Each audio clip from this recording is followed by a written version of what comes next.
Alors, j'ai décidé de vous faire un maquillage avec la palette Naked 3 qui est vraiment terrible. Que dire de cette palette? Donc, c'est vrai qu'elle est composée principalement de fards dans les tons rose, violet, cuivré, rose gold, alors que les palettes Naked et Naked 2 étaient composées principalement de fards neutres. Donc, moi, ma préférée, c'était la Naked 2.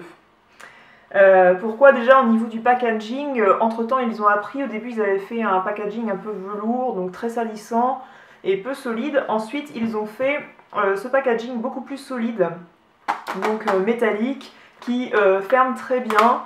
Et voilà, donc toujours 12 fards magnifiques que vous logez et une grande glace. Et là ils ont fait vraiment en fonction des tendances du moment, puisqu'elle est rose gold, donc or rose, avec un beau signe Naked 3, donc elle est vraiment magnifique.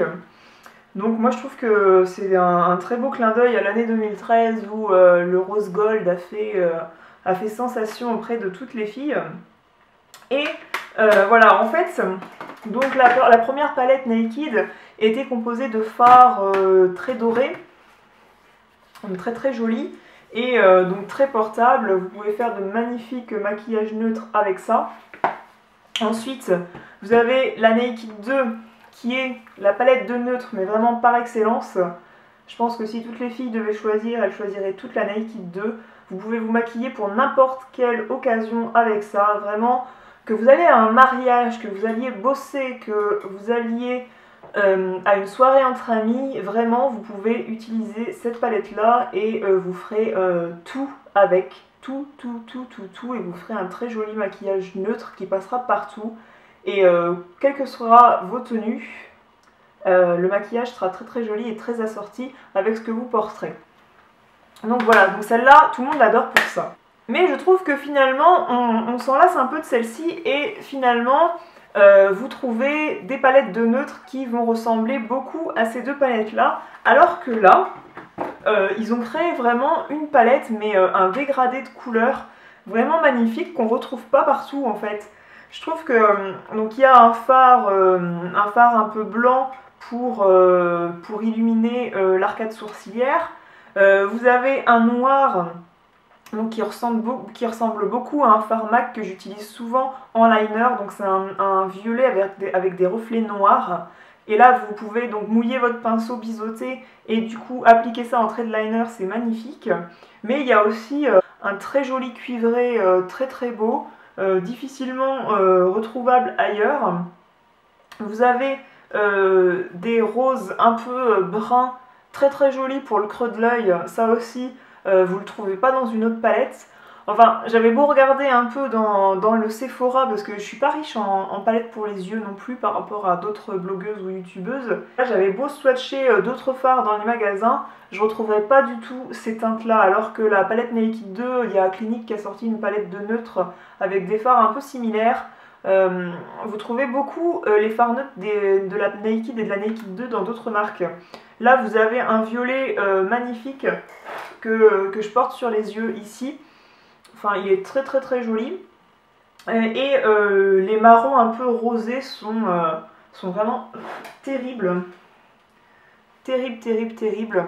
Enfin, je sais pas si vous voyez bien les couleurs. Et ce laillard là, ce menteur, c'est un phare marron irisé, un peu rosé violet. Enfin, ça fait un, comment dire, un rose poudré un peu, je sais pas. Mais voilà, c'est vraiment des fards magnifiques, magnifiques, magnifiques. Et ce cuivré là sur la paupière mobile avec le fard Mugshot ou Factory dans le creux de l'œil, ça vous fait un maquillage de... Je vais pas réussir à parler aujourd'hui. Un maquillage de printemps, mais superbe. En fait, voilà, je trouve que pour l'originalité des couleurs, c'est vraiment la palette qu'ils ont le plus réussi. Si vraiment vous voulez une palette qui passe partout, qui ira avec n'importe lesquelles de vos tenues, c'est vraiment celle-ci que vous allez préférer. Mais si vous voulez vraiment une palette qui sort de l'ordinaire, qui ressemble à aucune autre de vos palettes, Et si vous voulez si vous aimez bien les tons rosés, donc si vous avez les yeux bleus notamment, et ben dirigez-vous vers celle-ci, vous ne serez pas déçus du tout. En tout cas moi je l'adore. Au début c'est vrai que je me suis dit qu'est-ce que je vais faire comme maquillage avec ça, c'est pas trop les couleurs que je porte habituellement, et en fait dernièrement j'utilise que celle-ci quoi. Alors, je vais commencer par faire mon teint et je vais utiliser la bébé crème de la collection Dior's Kid Nude. Donc j'aime vraiment beaucoup cette bébé crème à cause de son flacon pompe et je la trouve très facile d'application. Et je trouve elle tire pas trop sur les teintes rosées, mais elle tire pas mal quand même sur le jaune. Et du coup je trouve que ça fait joli sur mon teint. Donc j'en mets pas mal parce que je vais appliquer ça avec cette éponge là qui est humide. Donc c'est comme un beauty blender, mais je l'ai acheté chez Kiko, donc je l'ai payé moins cher que le vrai beauty blender qui est rose et qui s'achète sur internet si vous habitez en France comme moi. Et donc du coup là c'est humidifié, donc c'est pas gorgé d'eau au point que si je fais ça il n'y a pas d'eau qui sort, mais elle est gonflée quand même, elle est quand même humide. Et donc il suffit de tapoter et ça fait un résultat, j'adore, très flawless comme on dit, sans imperfection, sans démarcation de fond de teint. Je sais pas comment ça marche vraiment ce truc, je sais pas si c'est la matière, le fait de tapoter aussi, ça permet aussi d'avoir un effet très, très flouté. Mais en tout cas c'est hyper pratique pour ne pas avoir de démarcation. Et ce qui est génial dans cette éponge mouillée, c'est que vous pouvez l'utiliser humide. Ce qui fait que si vous n'avez pas beaucoup de pinceaux et que vous vous en êtes servi la veille et que vous aimez bien laver votre pinceau à fond de teint régulièrement, et ben vous êtes obligé d'attendre qu'il sèche. Donc il faut le laver la veille de s'en servir, donc c'est un peu contraignant, alors que ça, vous pouvez le laver. Donc moi je le lave au savon de Marseille, au savon pour les mains, hein, je le lave, je fais dégorger le savon, bien comme il faut avant, et ensuite je peux l'utiliser une fois que le savon est bien parti, que j'ai plus que de l'eau qui en sort. Et bien je l'utilise, je les sors un peu dans une serviette et je l'utilise ensuite mouillé. Donc je vais faire mes sourcils hors caméra parce que vous êtes habitués à me voir faire. Je les ai fait 10 000 fois avec le même produit, le fard coquette de chez MAC. Donc je vais pas me répéter, ça doit être un peu lassant. Donc voilà, mon teint est fait, du moins la base. Je vais faire mes sourcils et je reviens. Donc maintenant que mes sourcils sont faits, je vais utiliser une base à paupières. Donc c'est la Primer Potion de chez Urban Decay. Ce produit dure une éternité.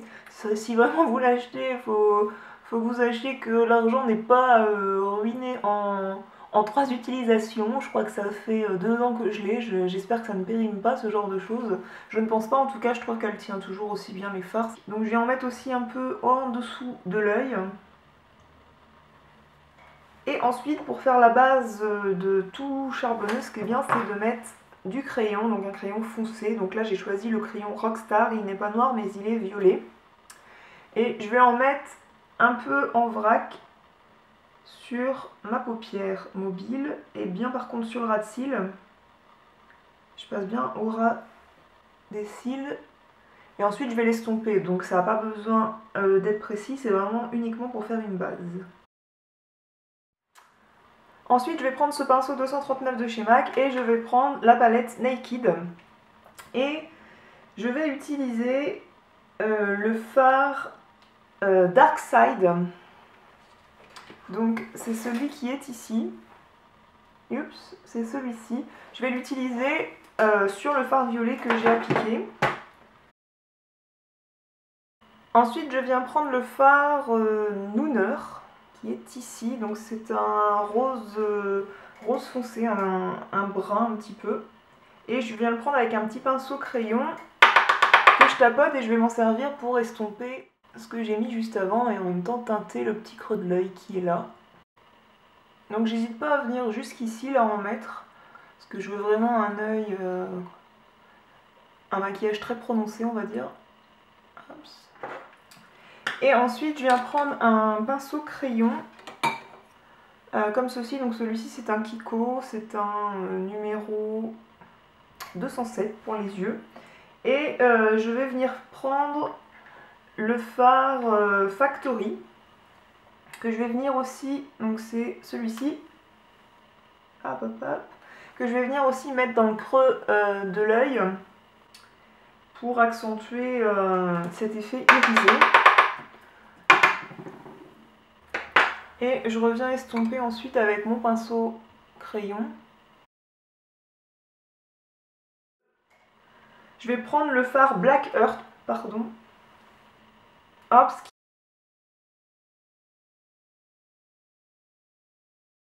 Je vais venir prendre un peu de fard Liar, menteur en fait, avec un petit pinceau comme ça, et je vais venir accentuer un peu l'œil de chat, donc du coup, mais vraiment avec, c'est un pinceau fluffy, un petit peu, pas biseauté, duo fibre pour les yeux, de chez Real Techniques, donc je viens pas en prendre beaucoup du coup. Et même que je tapote, et je viens, hop, en mettre ici un tout petit peu, donc c'est vraiment léger. Mais c'est vraiment un très joli fard qui va venir faire un beau dégradé à ce niveau-là.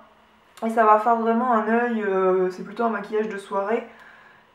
Ça vient étendre un petit peu l'œil de chat, on va dire.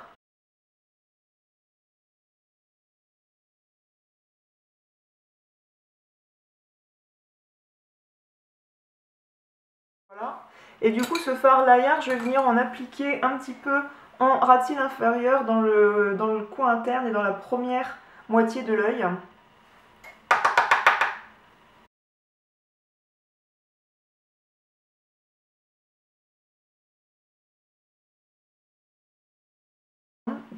Et je vais prendre le fard Strange, donc le blanc qui est ici, pour illuminer ici un tout petit peu mon arcade sourcilière. Donc je vais vraiment pas en mettre beaucoup parce que ça reste du blanc quand même.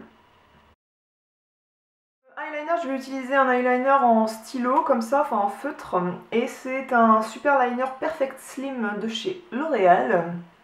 Et je ferme mon œil.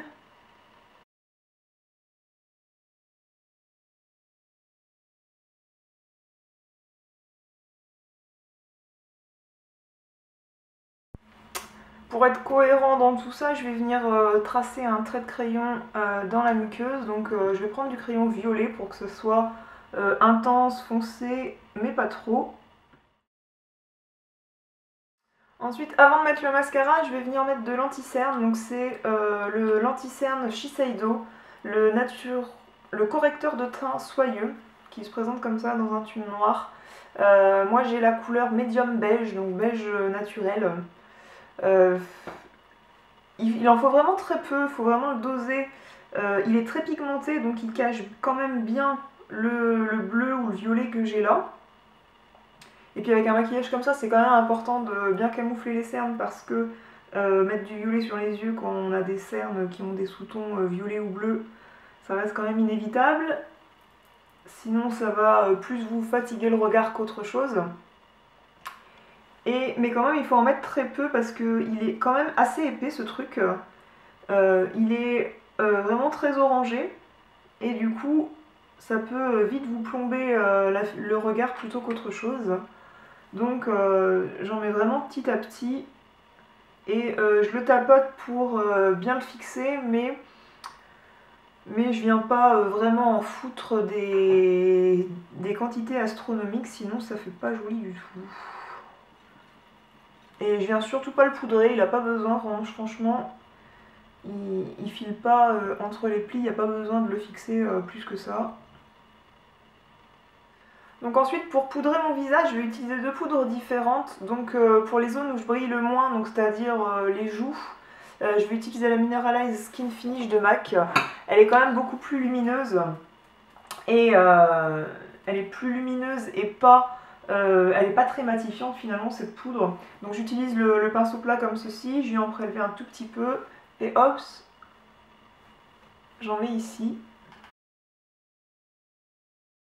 Comme ça permet de ne pas avoir tout le visage plombé par la poudre. Et ensuite, sur la zone T, je viens utiliser la poudre libre, la poudre universelle libre de Chanel,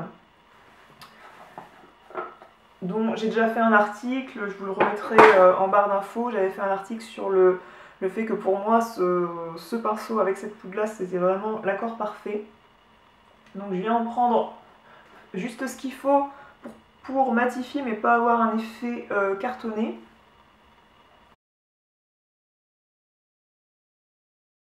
Et comme blush, je viens utiliser un blush de chez MAC.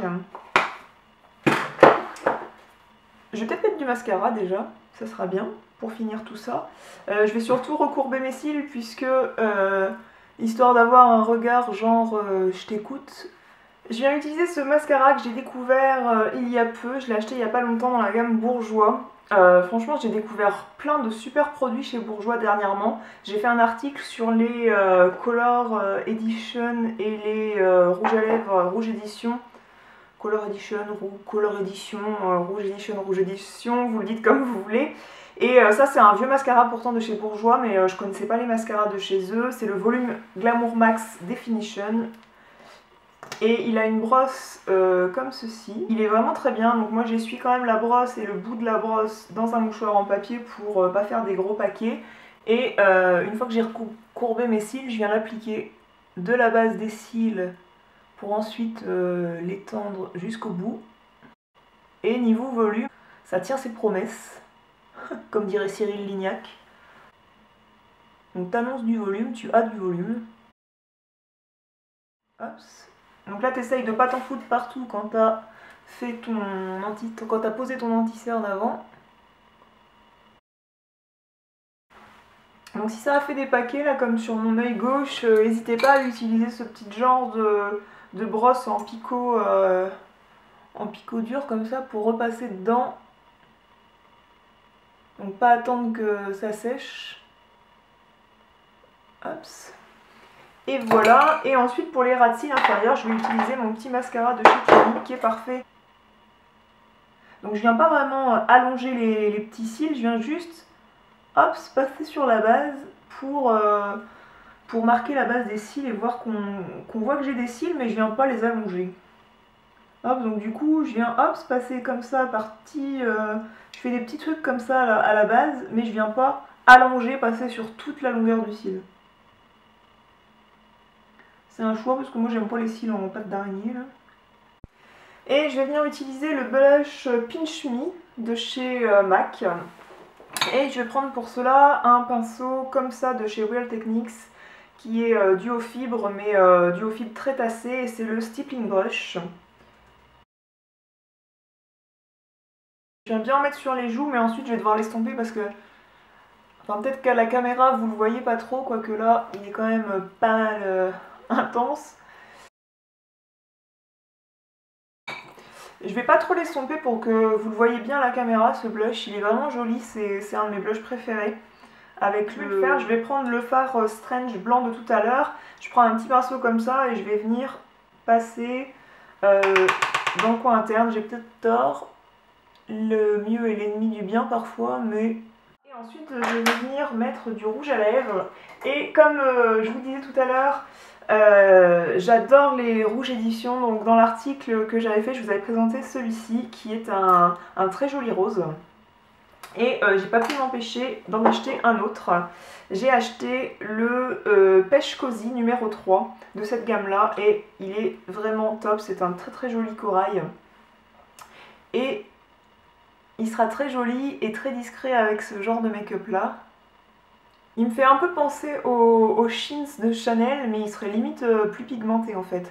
Il est beaucoup plus orangé que le Chins de Chanel et vraiment j'en suis très satisfaite. Je vous les recommande les yeux fermés, ces petits trucs là. Le packaging est tout simple, c'est assez classe et ça se ferme très bien, c'est un point important. Vous pouvez reconnaître un petit peu dans votre gamme de rouge à lèvres avec le petit cul là, du rouge à lèvres qui rappelle la couleur du raisin. Donc vraiment, ils sont géniaux. Moi, ils me dessèchent pas les lèvres et Dieu sait que j'ai souvent les lèvres gercées. Ça marque pas trop les petites peaux que je peux avoir de temps en temps. Et vraiment, ils sont géniaux quoi. Franchement, je serais capable d'acheter toute la gamme. Peut-être des gammes un peu plus foncées, mais je les trouve vraiment très très bien. Voilà, le maquillage est terminé, j'espère que ça vous a plu, j'espère que ça vous a montré ce qu'on pouvait faire comme maquillage intense avec cette palette Naked 3 de chez Urban Decay. Et voilà, je vous dis à très bientôt pour une autre vidéo et en attendant, prenez bien soin de vous.